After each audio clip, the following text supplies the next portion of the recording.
নমস্কার, সকলকে জয়গুরু জানাই। পরমপ্রেমময় শ্রী শ্রী ঠাকুর অনুকূল চন্দ্রের অনুস্মৃতি গ্রন্থ থেকে কিছু অংশ পাঠ করছি।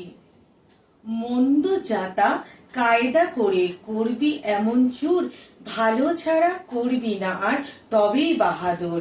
আমাদের মানুষ চরিত্রের যে খারাপ গুণগুলো আছে, সেই খারাপ গুণগুলোকে ঠাকুর বলছেন যে কায়দা করে চূর্ণ করতে, অর্থাৎ আমরা ছলে বলে কৌশলে যেমন করেই হোক না কেন আমরা যেন আমাদের চরিত্রটাকে সুন্দর করতে পারি।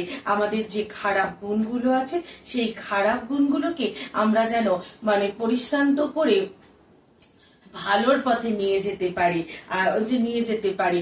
যখন আমাদের চরিত্রে সুপ্রবৃত্তিগুলো জাগৃত হয়ে উঠবে এবং সুপ্রবৃত্তিগুলো যখন আমাদেরকে পরিচালনা করবে, কুপ্রবৃত্তিগুলোকে যখন পরাশ্রান্ত করে আমাদের সুপ্রবৃত্তি জেগে উঠবে, তখনই তো আমরা ভালো হয়ে উঠতে পারবো। তাই ঠাকুর বলছেন ভালো ছাড়া করবি না আর তবেই বাহাদুরি। তাই নিজেদের চরিত্রটাকে যখন আমরা ভালো করে তুলতে পারবো, তখনই তো আমাদের সাথে ভালো হবে।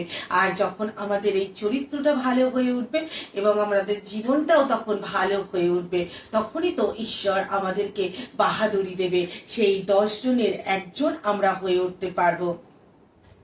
এক কথায় আমাদের যে প্রবৃত্তিগুলো রয়েছে সেই প্রবৃত্তিগুলোকে নিয়ন্ত্রণ করে আমরা যেন সুপথে চালিত হই। আর এই সুপথে আমরা তখনই চালিত হতে পারি যখন আমরা ইষ্টের পথে চলি, যখন আমরা ইষ্টপরায়ণ হয়ে চলি, ইষ্টময় হয়ে চলি। তাই আমাদের জীবনে, প্রত্যেকটা মানুষের জীবনের যে পরম কর্তব্য বা পরম দায়িত্ব, সেই ইষ্টমুখী চলনই যেন আমাদের জীবনে জেগে ওঠে।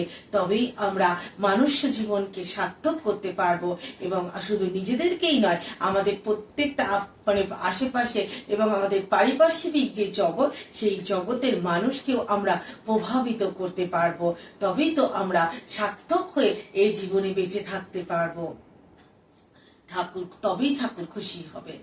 নমস্কার, জয় গুরু।